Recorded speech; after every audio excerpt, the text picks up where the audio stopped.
bukod sa hindi na nga po totoo, no? Yung kanilang mga pangako ay lalong lumalaki pa yung population ng daigdig. At mabilis din po yung paglago ng urbanisasyon.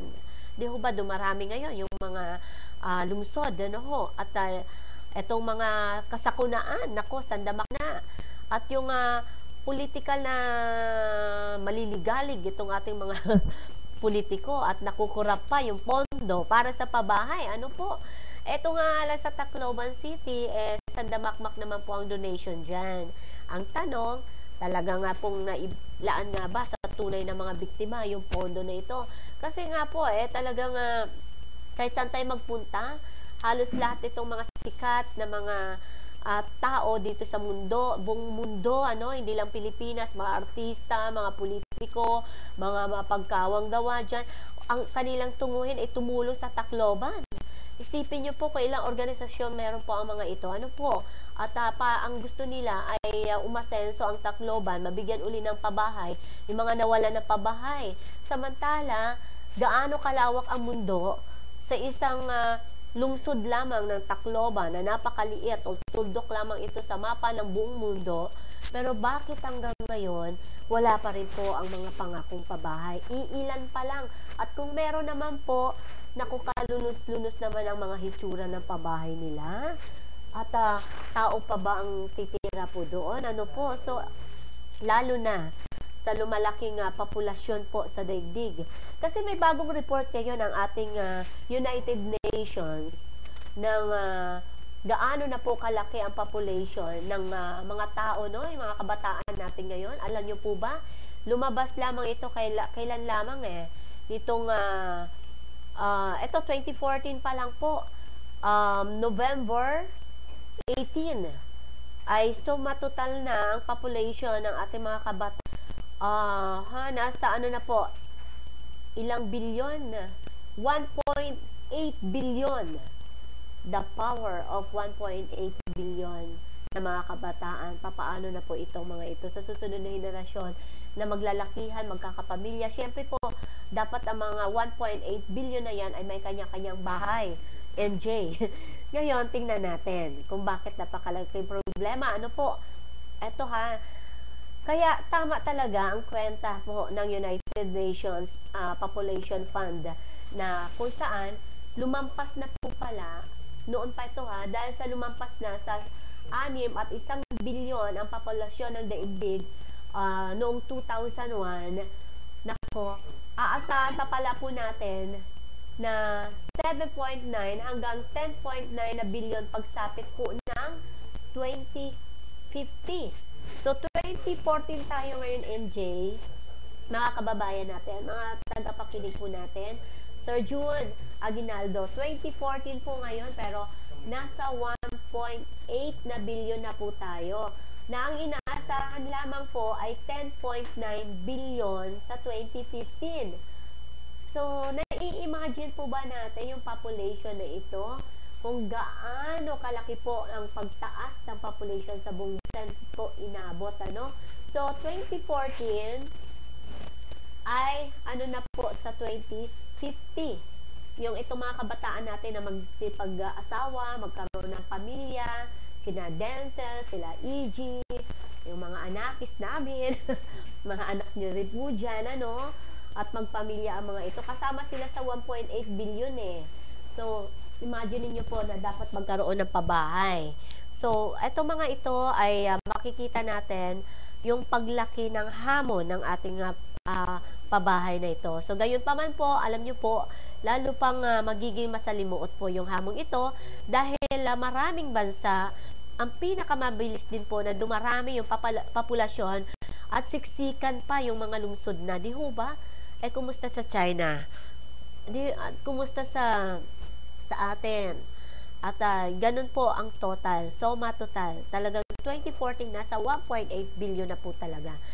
Okay, so isa pa sa magiging problema ng ating pabahay sa susunod na henerasyon, etong walang tigil na urbanisasyon. Bakit? Dahil yung malalaking lungsod po natin, halimbawa, nakapunta ka na ba ng New York? Si Colonel Ray nandiyan sa New York. Naku po, sana po ay mauwian kami ng lupa ng New York dyan. Sa Singapore, Elaine Rubeno, happy morning sa iyo dyan. At sa Japan, happy morning dyan kay ating kaibigan, ang Wonder Kid. Happy morning po.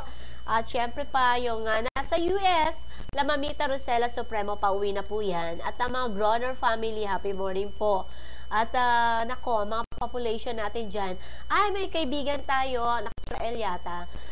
Si Coco, ang aking old friend, naka-chat natin. At masaya na rin po siya doon sa Israel, ano, na kung saan maano daw yung mga tao doon, mabubuti.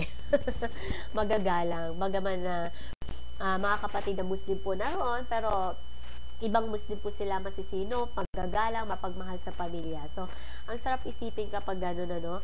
Okay, at magbabalik tayo. Pero po, bago yan, ay magkakaroon pa tayo ng muna, no, ng ads, MJ. Pero, tatalakayin ko muna itong urbanisasyon dahil isa ito talaga sa malaking bagay ng karoon natin ng problema sa ating pabahay bukod kanina sa lumaking bilang ng populasyon. Dahil po, libo-libo rito sa mga tao sa atin ngayon, no? Sa mga probinsya, dumadayo na po sila doon sa mga mauunlad na lugar, or bansa. At doon sila nag-aaral, nagtatrabaho. Kaya, ang ekonomiya, halimbawa, sa China na lamang po, napakabilis yung pag-unlad ng China, di ho ba? At yung ekonomiya ng China ay umunlad din po kasi nga dahil tinataya na ito ng isang report na nalakap natin na sa susunod po ng ilang dekada lang, magkakaroon na po pala ito na mahigit na 200 milyong bagong bahay ang kakailanganin sa malaking lungsod pa lamang po. 200 milyong pabahay, MJ, dahil dumagsa yung sa halimbawa natin sa China at sa iba pang mga mauunlad na lungsod. Kaya halos doble po ang kabuuang bilang ng mga bahay sa buong Estados Unidos na lamang. Nako. So ito, ang programang ito ng mga pabahay nila, ang tanong, makakasapat nga po ba sa mga pangangailangan ng mga ito? Lalo na po sa ibang mga bansa rin. At ayon nga po sa World Bank, siyempre doon ang utangan natin, no? Kailan ba umutang na naman ang ating bansa ng 60 billion yata, MJ? So ngayon, ang World Bank, taon-taon, meron pong 12 hanggang 15 milyong sambahayan daw po ang nangangailangan ng gayon ding dami ng tirahan.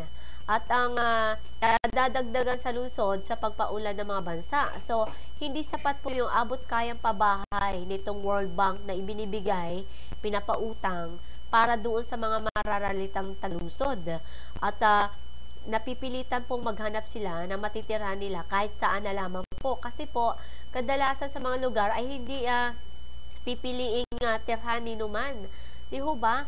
So, ngayon, isipin na lang po natin kung gaano kalaking problemang ito, tapos plus itong ating mga political issue, mga politiko na nambubulsa ng programang pabahay. Kulang na nga po yung pondo or panggawa sa pabahay, ibubulsa pa. Problema, MJ. So, ito ipaalala lang natin dahil po ay talagang malapit na naman po ang eleksyon. At siyempre, neutral naman tayo, palalahanan lang naman natin. Kurutin lang ng konti. Konti lang naman, konting kurot na please lang, wag naman po ibulsa yung pabahay. Kasi po, ganun po ang kalagayan ng isang walang bahay, yung mga namumulot ng basura, mga nagkakariton lamang. Isipin na lang po natin kung gaano kasaklap ang mamuhay sa isang ganong kalagayang bahay. At wag naman po natin silang sisihin na mga tamad lamang ang mga ito. Naku po, obligasyon ng gobyerno yan kung paano po na sila arugain at gawing tao ang mga tao. Ang hayop ay hayop, ang tao ay tao, di ho ba? Once po na ang tao ay itinuri mong hayop, malamang ang nagturing ng hayop, siya po yung hayop. Na totoong hayop talaga. Kasi kung makatao po siya, ay hindi niya kaya yung kanyang proyektong pabahay ay ibulsa niya kasi nga mahahabag siya doon sa mga wala pong bahay. 'Di ba, MJ? Kaya kapag po ganito ang isang politiko na binubulsa ang proyekto para sa pabahay, hindi po siya tao. Aminin na natin. So, bato-bato sa langit po, no? Tamaan po, huwag magagalit. Pero po, ito po yung paalala lamang natin. Okay, at ipagpatuloy natin maya-maya lamang. At tayo po yung maghanap buhay. Diyan ka lamang, June Aguinaldo. Happy morning po sa'yo. Maraming salamat. Happy, sha-la-la-la. Everybody should be happy, sha-la-la. It's so nice to be happy, sha-la-la-la. Happy, sha-la-la. To be happy, sha-la-la-la. Now that you've got your 2-minute miracle at home, I'm going to show you the best way to use it so that you get maximum results. The first thing that you'll notice is the texture. This is a gel-based exfoliator, so it's made from aloe vera, botanicals, and natural hydrators, no grains, acids, or abrasives, which is why this is so gentle. Okay, now you're going to want to do this the first thing every morning before you put on any creams or lotions and on dry skin. A lot of people ask me, can I use this at night? The answer is yes, you can, but I can tell you, you'll want to use it in the morning because your skin looks amazing instantly and all day long. Now, I've applied a small amount, and I like to say about a nickel-sized dollop to all the quadrants of the face. So you're going to do your forehead, your cheeks, your chin, and your nose area.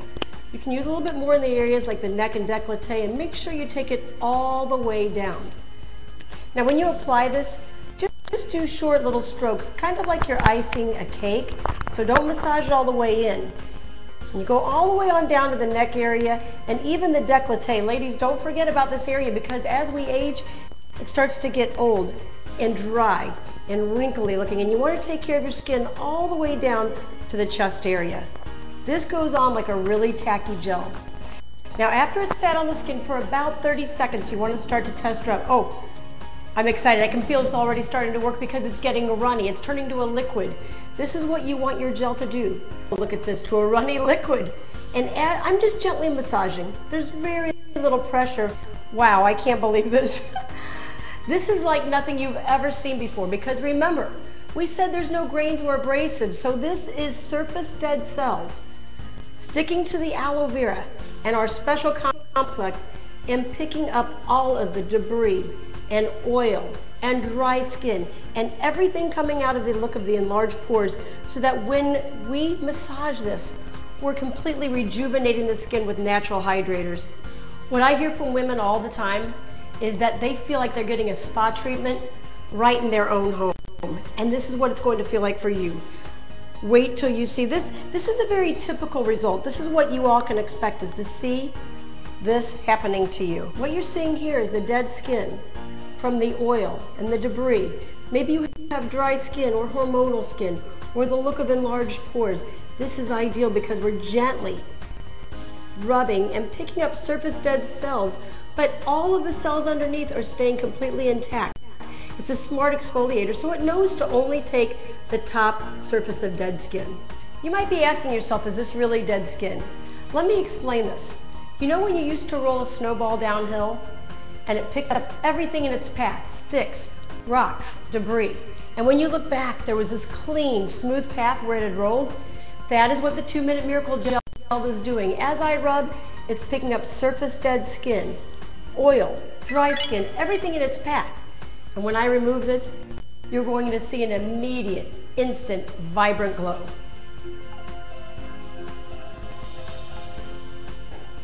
Now, after you feel like you've massaged your face and you've gotten all the drum cloth work at your sink, just use warm water and splash it on.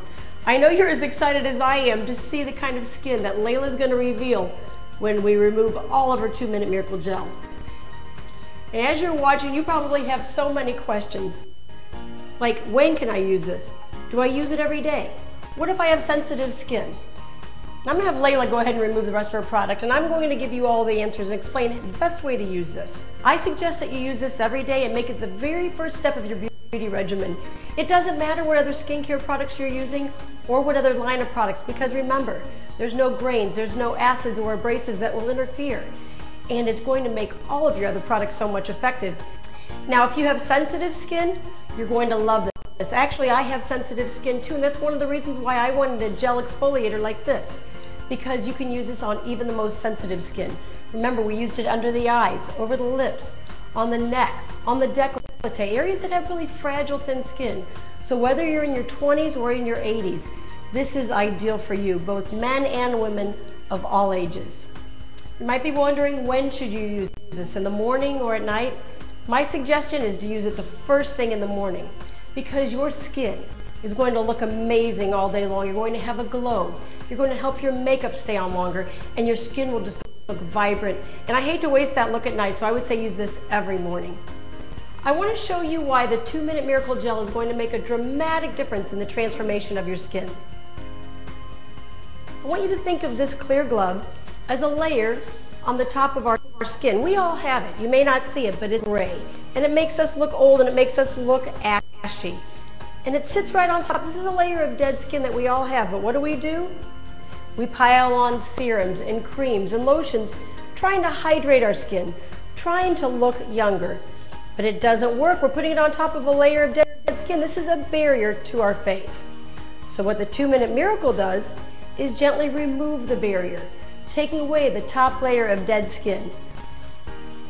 Now, when you take your serums and creams and put it right on top of freshly exfoliated skin, you're going to feel the moisturization and you're going to see the difference. So your other products are going to work better, but most of all, you're going to get your natural inner glow back. Just like Layla, look at your skin. Wow, this is amazing. Feel your skin. It's amazing. It's smooth, soft, hydrated. The visible fine lines and wrinkles have dissipated, your pores look smooth, and your skin looks tight but hydrated. This is what you can expect every time you use your 2-Minute Miracle Gel.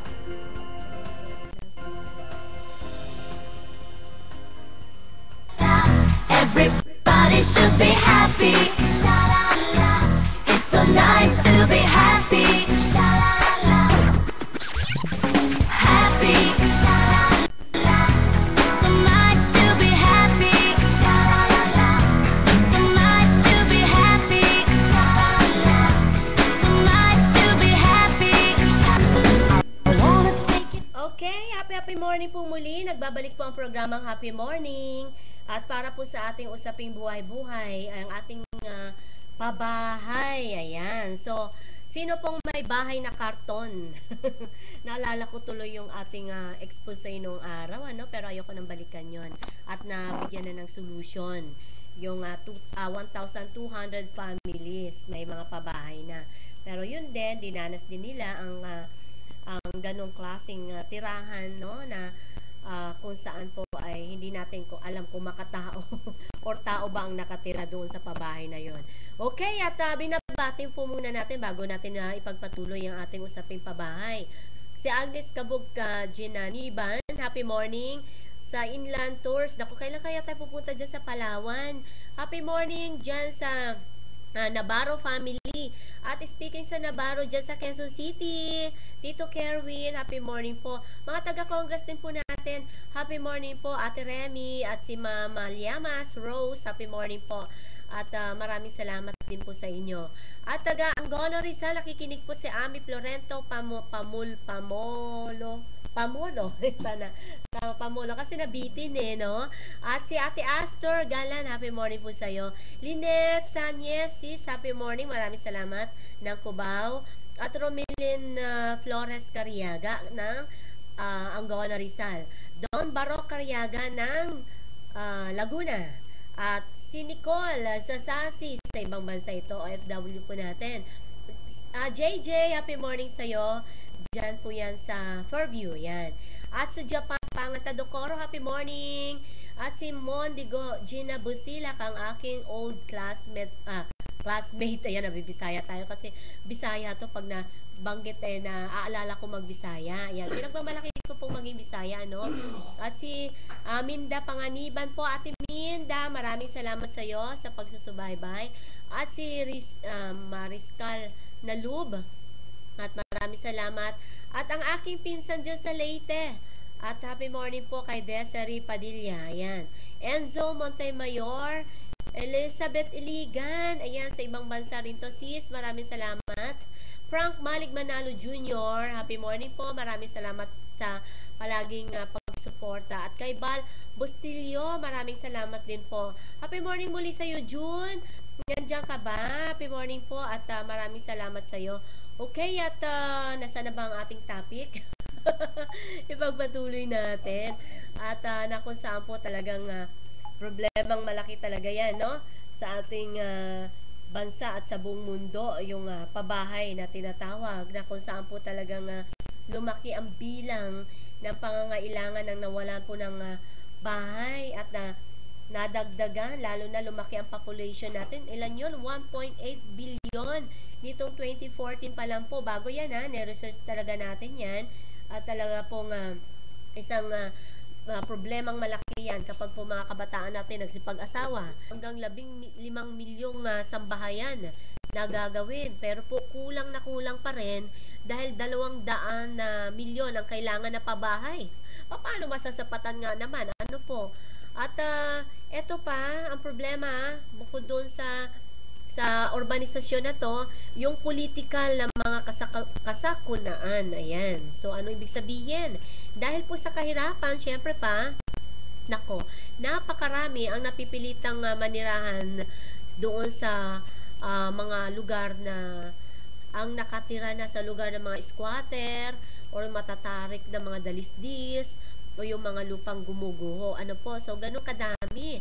At alalahanin na lamang po natin na yung mga aksidente na nangyari sa mga planta-planta, dumadami rin po. At magbalik tanaw tayo, noong 1984, meron na po libu-libong katao na pala ang nangamatay. At marami na pinsala. Dito na lamang po sa ating bansa, naku po tayo dito hanggang sa kanilang lugar na kung saan doon sila nanganganib. Ano? Palapit ng palapit yung kanilang tinitirhan doon sa mga panganib na lugar. Kaya po nakakalungkot talaga isipin, bakit? Kaya di ba minsan pag tayo po nagbabiyahe at tumatanaw po tayo sa malayo, tinitingnan po natin yung mga lugar na kung saan nagtataka tayo, bakit doon sa mga lugar na dadaanan ng planta o kaya naman po sa gilid ng burol, may bahay na nakatirik doon. Kasi sanhi ng mga problema sa pabahay, ito nga political na mga kasakunaan. Ito po yung mga ito na kung saan nangyari pa ito nung digmaang sibil hanggang sa ngayon.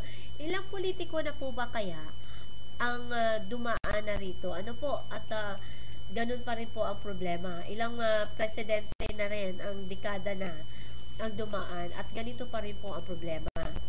Okay? Maganda ang report isa or 1.5 po ang karamihan ay mga taga-nayon pa. Ano? At malamang na napipilitang umalis sa kanilang tahanan sa Timog Silangan para sa panahon ng kanilang alitang sibil noon. Kaya po ay marami sa kanila po ay napilitang manirahan nga kahit saan na lamang. Kaya po kadalasan daw, sabi rito sa report, nang nakikipag-siksikan pa sa mga kamag-anak na lang o kaya kapitbahay para sa pansamantalang mga tirahan. So na minsan problema rin kasi yan, MJ yung patira ka sa mga kapamilya mo po, kamag-anak nyo po, no? At nawawala ng privacy. Kaso nga lang po, wala namang choice, no? Ito mga kamag-anakan na hindi patirahin yung mga kanilang mga kamag-anak dahil po sa wala namang matitirhan at talaga nakakaawa, ano po. At meron pa rito na nagkakaroon ng problema yung mga paupahan, agricultural na mga gusali, mga lugar na construction, tinitirhan na rin po ang mga ito. Pero nga isang grupo daw po ng pamilya na tumira sila doon sa isang tinatawag na kwadra lamang, MJ, at tinutuluyan lamang nito ay, alam mo ba kung ilan po sila sa isang kwadra? Kwadra, yung square. O, no? 13. Sexy ka. Paano matulog yung mga yan, di ba? Estrel? Nakaupo lang siguro. Basta lang, mapailing lamang yung kanilang ulo. Siguro, ano po. At meron lang silang masilungan. Bahala na. Basta, at yan po, makikita natin sa mga loob-looban. Uso yan, di ba, no? At ito po ay talagang sabi nila, sabi ng mga lumikas na mga taong ito, gusto lamang na makaahon nila sa uri ng buhay. Parang mas lalong lumala. Ano po, ano, at yung bahay para sa hayop ang tirahan namin. Yun ang nakakalungkot na komento nitong mga ah, na mga dumadayo para tumira. Ano po? At etong mga mayayaman, kung makapagsisi doon sa mga mahirap at laitin, itong mga dukha na ganitong kaisipan, nako, pasalamat kayo at pinanganak kayong matalino. At pinanganak kayong may ginto sa labi, ika nga. Pero tingnan natin kung anong mangyayari sa hinaharap sa mga ganito mapanglait sa ating mga dukha, ano, MJ, at mga kawatan ng mga politiko dyan, no, na binubulsa ay yung mga proyektong pabahay. At baka sila walang bahay talaga, sa kangkungan sila pupulutin. At ang sarap sana kung banggitin na naman natin ang Bible, no, MJ, dahil yung mga dukha mas maraming maligtas kaysa doon sa mga mahirap, ika nga. Pero wag naman po, sana nga may pag-asa pa itong mga mayayaman na ito. Wag naman natin laitin yung ating mga dukha at magbagong buhay rin tayo. Pag naman mayaman tayo, mapanglait po tayo, naku po. At baka balang araw, ikaw yung ni katiting na tahanan ay mawawalan. So, pagsesos ang maghahari. Okay, at eto pa, ang isang dahilan, no, yung hindi umaasensong kabuhayan. Maraming kahit ang gawing trabaho tulad tayo, no, maraming nagsisikap naman po magtrabaho, talaga po nga hindi umaasenso dahil hindi natin alam bakit. Kahit naman anong gawin natin pagsisikap, ayaw umasenso. At marami pong ganito uring trabaho na hindi po umaasenso at mga negosyo na hindi po umaasenso.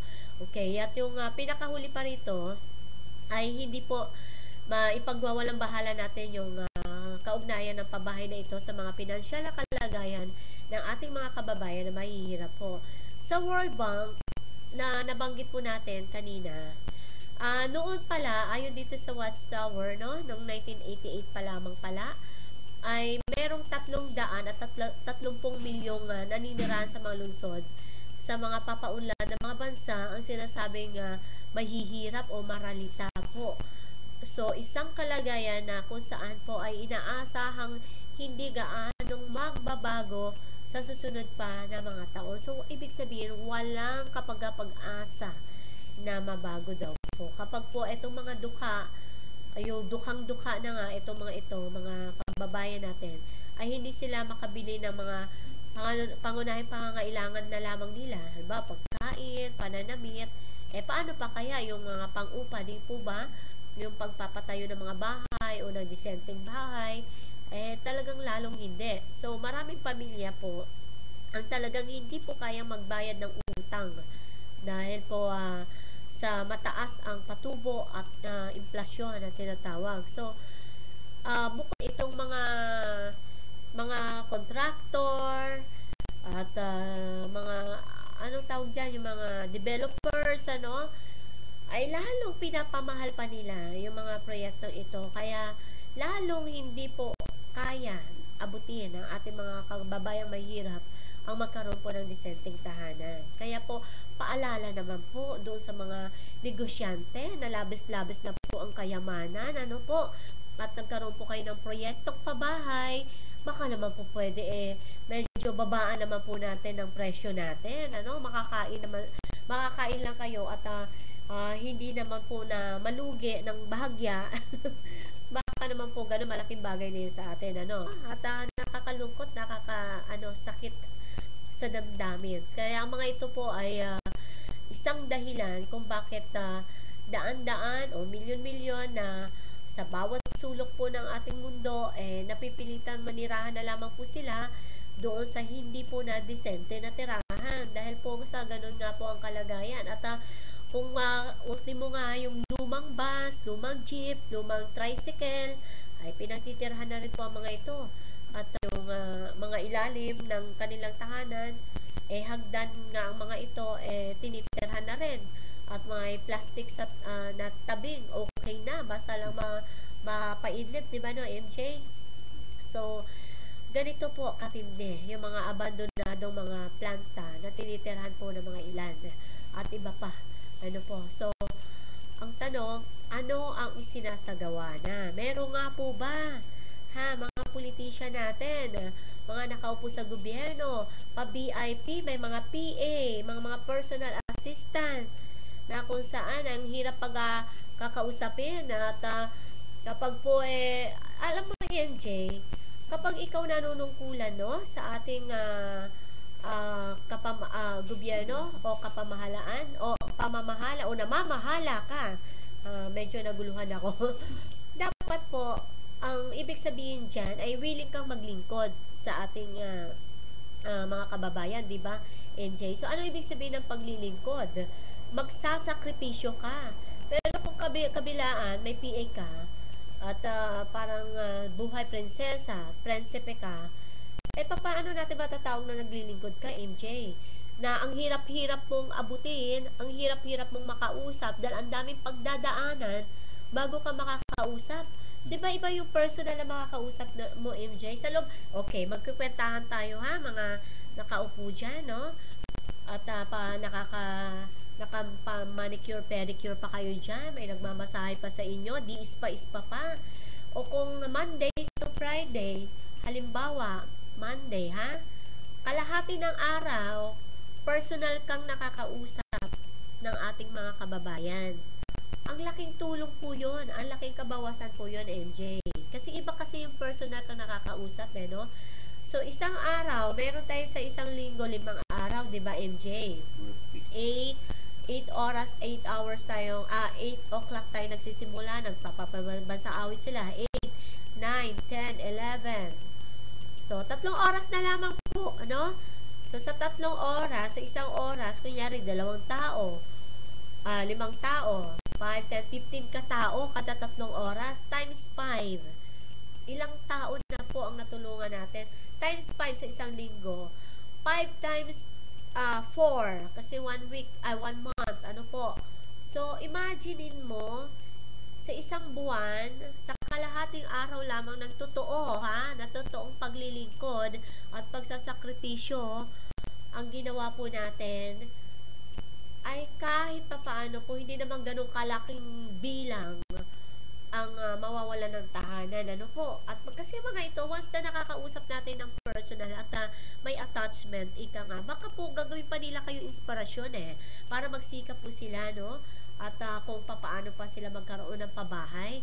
Di ho ba, MJ? O kaya naman, yung mga nasa national housing natin dyan, maglakad po tayo araw-araw, kalahating araw, no? At isa-isahin natin yung mga nasa karton, mga nasa kariton. Pag kakausapin nyo po yan. At baka po, mga ilang buwan lang, wala na sila para magkaroon ng sariling tahanan. Ano po? At baka bumalik sa mga ito sa probinsya yung iba. At ma-realize nila na, oops, nandun palang tunay na bahay at kayamanan sa probinsya, na mabawasan yung tao sa urbana, sa urbanisasyon, sa isang lungsod o isang bayan, ano po, at hindi po lumaki ang bilang. So, unti-unti, nababawasan kung talagang kahit papaano naman, hindi naman natin sinasabi na 100%, magiging tagapaglingkod talaga, tao ka lang at may kahinaan at napapagod, kailangan ng konting relax. O, saka ka magpa-manicure, pedicure, saka yung dalhin mo yung mga PA mo kabi-kabilaan, at magpabango ng mga mamahaling pabango at pumunta sa mga iba't ibang lungsod at iikutin at kumain ng pagkasasarap na mga pagkain. Hindi ka pa ba masaya? Di ho ba? So, masaya na kalahati sa iyong serbisyo ay totoo. Kalahati ay pang personal. Yun na lamang po yung ating hinihiling Di ba, June Aguinaldo? At kahit pa paano po ay meron po talagang napapakinabangan yung ating mga kababayan. So, so sana po talagang mangyayari ito. Okay? At ipagpatuloy pa natin. At talagang malalim-lalim ito. Umaabot na po talaga ng 20% ang dami ng nawawala ng trabaho sa buong mundo. Kaya po ang mga ito ay meron pang mga daang-daang milyong katao sa bawat sulok ng lupa ang napipilitang manirahan pa rin. Kaya po, ang tanong, ano nga ba ang sinasagawa na At malaking pagsisikap rin naman ang ginagawa ng maraming nagmamalasakit na mga individual natin dyan, mga ordinaryo natin, no? Mga organisasyon dyan, mga pamahalaan dyan, para harapin na yung krisis. Sa bansang Hapon o Japan, nako, magandang dahil bumuo sila ng isang ahensya doon na tumulong sa pagtatayo ng abot-kayang mga pabahay. At dahil nga po sa programang pabahay, ay pinasimulan naman po ng ibang bansa dyan sa Timog Africa noong 1994. Ayon dito sa ating report mula sa Watchtower, ano? At naitayo ang mahigit na 1,000,000 bahay na may apat na siklo silid no? At sa ganito nga matatayog na mga programa ng isang pabahay ay meron namang 150,000 na kabahayan sa lungsod at doble naman po ang bilang ng mga lalawigan ang itinutuon naman po ng mga ibang bansa. Halimbawa, yung Madagascar. Nakapunta ka na ba dito? Hindi pa. Meron pong pagsisikap doon na pagtuklas ng mga pamamaraan sa construction at para po makapagpatayo sila ng abot-kayang mga pabahay.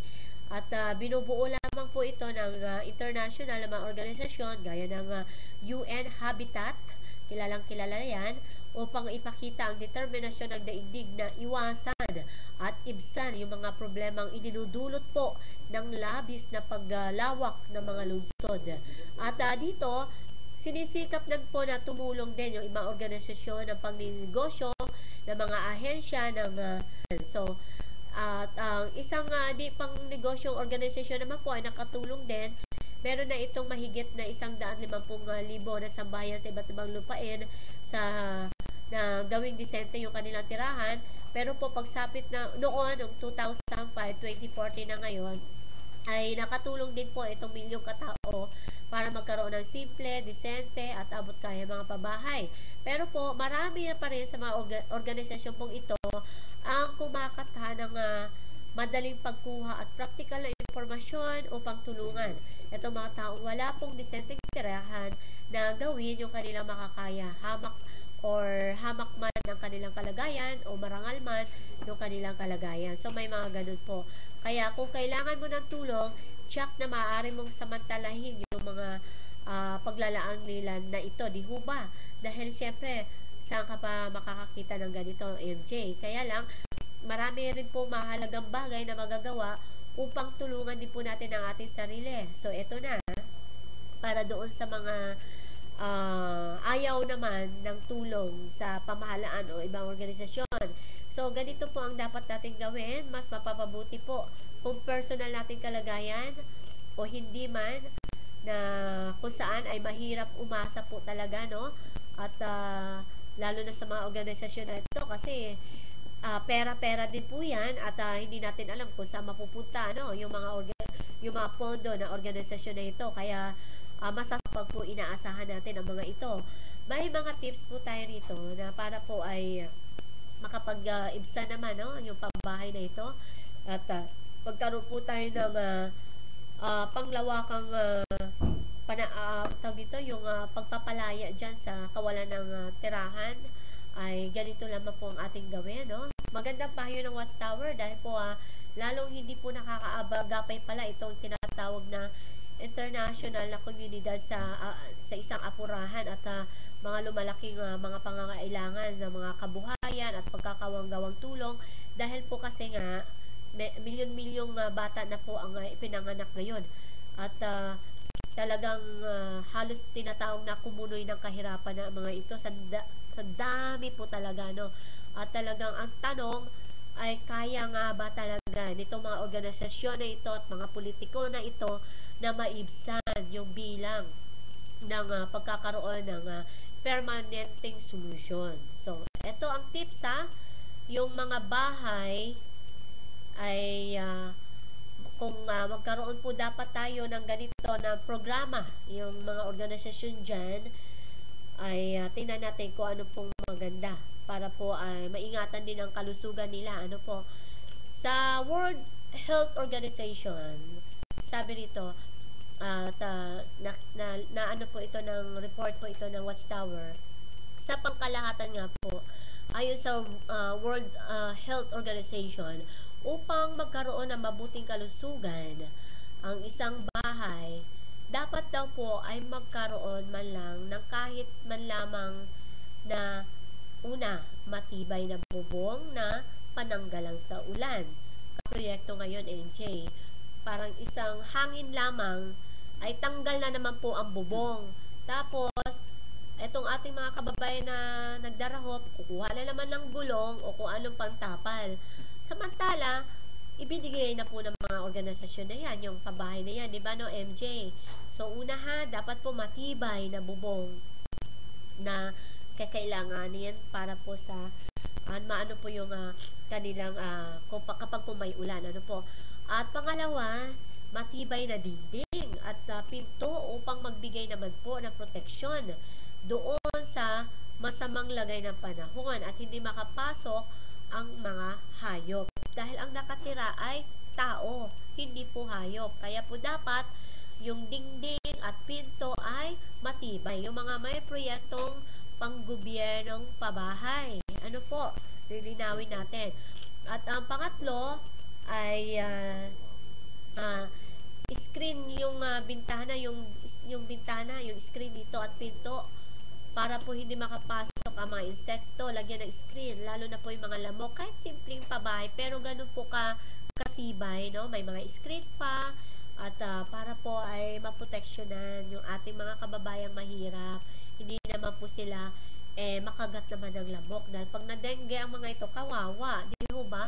So, panglima, medyo yung media agwang sa palibot ng bahay para po hindi tuwirang tamaan sila ng sikat ng araw yung mga dingding nito kapag po mainit ang panahon. So, lagyan daw po, ano ba yung media agwa? No? Yun ang Tagalog sa English ng media agwa sa palibot ng bahay. Parang ha? Gips? Ips? Bubong lampasan ng konti. Tama. Kasi parang nga naman yung araw ay hindi demiretso doon sa higaan nila. Diba no, MJ? Protection din po pala yan. Oo. Ha? Aibs. Okay. So, yun po yun, no? So, maganda rin po yan. Ngayon, para naman po sa gusto makatipid ng bahay, ganito rin po ang tips. Meron pong traditional na mga bahay sa bansang Africa, ano po? At doon, sa loob ng maraming taon, ayaw na natin umasa sa mga pabahay na yan, no? Doon sa Africa, maganda yung traditional na bahay doon, MJ, kasi matibay, bagaman traditional. At nagkalat nga sa lupain ng traditional na mga bahay